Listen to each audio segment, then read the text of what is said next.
Ladies and gentlemen, welcome back to the Spoken. I'm here, Terry Love, with Lance Twitwell to my right, Derek Williams to my left. We are back again. And last time we left you guys, we were talking about D.Bowe, about the possibility of him signing a contract before the deadline on the 13th, which was this past Monday. Sadly, today, or Friday the 13th, but sadly, today, the 17th, not signed. So, franchise tag, Bowe it is this season, it seems like, and it's kind of sad for a lot of Chiefs fans out here because he's the proven commodity of the Chiefs camp right now and has been for the last several years. He's made, like Lance and I talked about, made Matt Castle look good. Helped him out, bailed him out a lot of times, and yet you don't want to pay him the money. And, it's kind of interesting. So we'll talk about everybody's point of view about the situation. Like what is Scott Pioli thinking right now? Let's start with you today, Mr. Twitwell. I know you got a lot of notes right here. I spent a lot of the last couple days, really trying to figure out, and I have a lot of stuff I'd like to, point out. But we'll go back the general thought, guys, when it comes to mind of thinking about how this situation has played out, I could go off on a rant like I did about the Matt Castle in the Scott Pioli video months ago, but it's simple. It's quite simple. You take care of the players that take care of you. You look around the league. The other talented guys at wide receiver that have played this as long as D.Bowe has had either elite, Pro Bowl quarterbacks or very good quarterbacks to support them.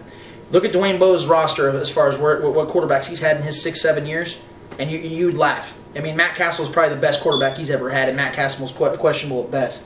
And to sit here and actually have to have this conversation as a Chiefs fan upsets me. And this is all my whole argument is based off the fact that if D.Bowe wants to stay in Kansas City, which I believe he truly does, I don't think that he really wants to go anywhere else. I think there's other places that would attract him, but I think that overall, if he looks at this roster, he looks at where he has started, he is the man, arguably probably the greatest wide receiver this franchise has ever had.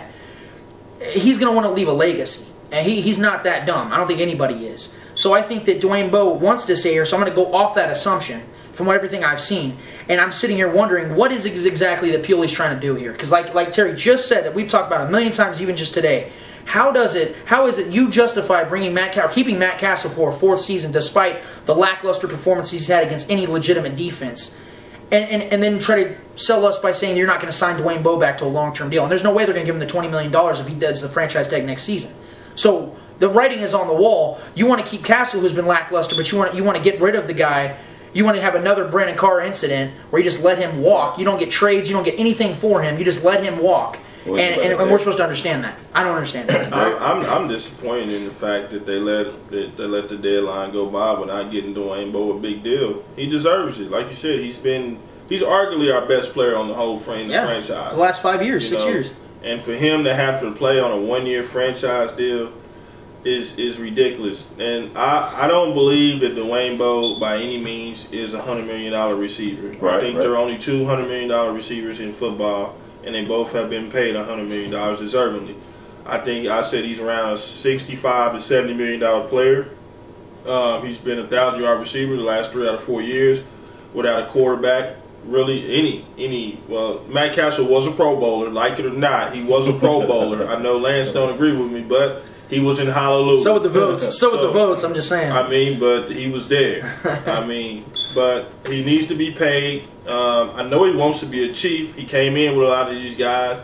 And I believe for us to win a Super Bowl, we have to have D.Bowe. And take it a step further, Derek. And take it a step further. This guy did say, regardless of what happens with this situation, he's going to be at camp.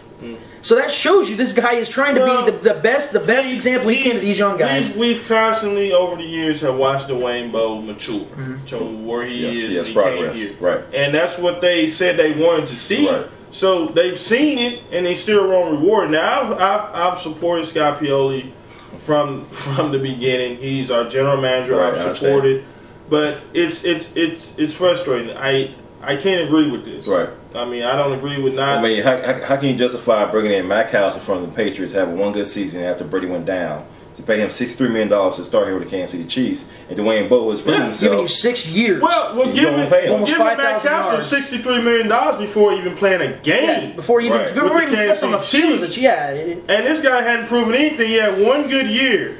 You know, in New England with those weapons around him, I'm not taking them away. He still got the job done. The NFL is hard. You have to be a good player to win. Yeah, take a step further. The guy stays healthy, stays out of trouble. When was the last time you heard about D.Bowe having a DUI or robbing anybody or having any of these issues we see with other wide receivers? He hasn't spit a drink on a woman. He hasn't had any DUIs. He hasn't had a fight in the club. I mean, pay the man. He's just been productive. Even if John Baldwin was to become this guy that a lot of people think he's going to become, you know, and this emerge as a number one, how would it really hurt anything if you had Bowe and Baldwin? How would it really hurt things? Wouldn't that make it easier on Castle? That's what I believe. I believe that they saw some in OTAs, and they think that Baldwin is going to be the number one guy. That's fine, but I agree. You can see it happening. Just like what Lance said, why not just keep them both? Why not make? How does it hurt to have that much talent? You can keep them both. It's just one of those things. Right.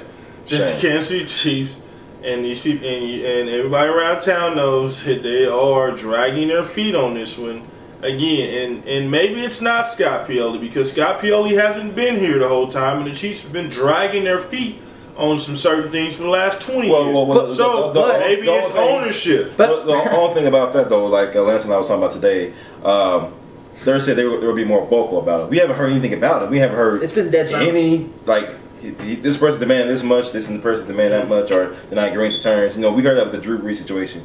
This is the amount, this is how far or close they are together. We haven't heard anything. So why can't the fans know about what's going on? From what I'm hearing from everywhere is that they're not even close. They have no plan on even getting together and trying to get a deal done before the deal. And if this is a personal situation between Bowe and Pioli, or Bowe and whoever is in the front office, then doesn't that sound a lot like what Carl Peterson did? I mean, I know there's a lot of fans out there of Carl Peterson. Everybody, you know, a lot of fans liked him because he was a consistent guy that could bring veterans in, and they were winning games, and you know, whatever.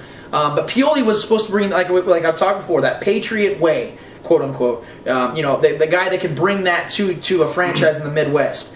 But it seems like it's almost like Carl Peterson all over again, because you saw what happened when him and Jared Allen had the problem. He was giving up. You know, I mean, I know we got some good players for him or whatever. You know, that's all good and everything. But Jared Allen was 24, 25 years old in the peak of his career. Right. And you because you had a vendetta against each other. I mean, that's ridiculous at the least. This organization and it sounds like that again with still hasn't really recovered from that. And Pioli and them has to get out of the Patriot way. Let the Patriot way stay in New England. You're not going to be able to do the Patriot way and fill guys in and plug guys in and say, okay, well, I don't care.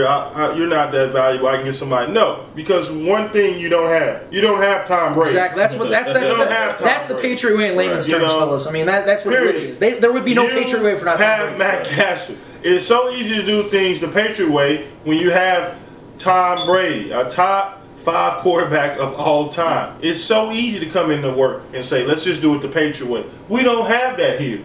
We got to do it the way that's best for the Kansas City Chiefs. Right. And the way that's best for the Kansas City Chiefs is getting D.Bowe signed for a long-term deal. Like I said, how is that even a question?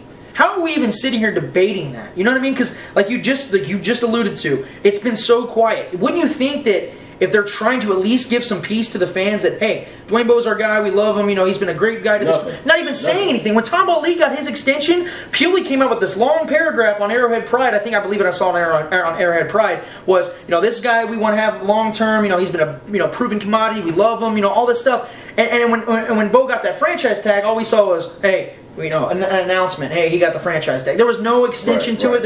And I'm just sitting here trying to figure it out. Like, unless we're completely missing something, how can you disrespect a guy like this? And like I said, we're basing this all off the fact that Bowe wants to stay. Real quick, we're almost out of time here, but what I feel is going to happen if he leaves, he's going to go somewhere and dominate, and we'll be asked out again. You know, excuse my language, but that's exactly what it'll be. He'll go to somewhere like New England or go to our own division rival, the Broncos, and like, what the hell happened? I'm sure Peyton Manning wouldn't mind.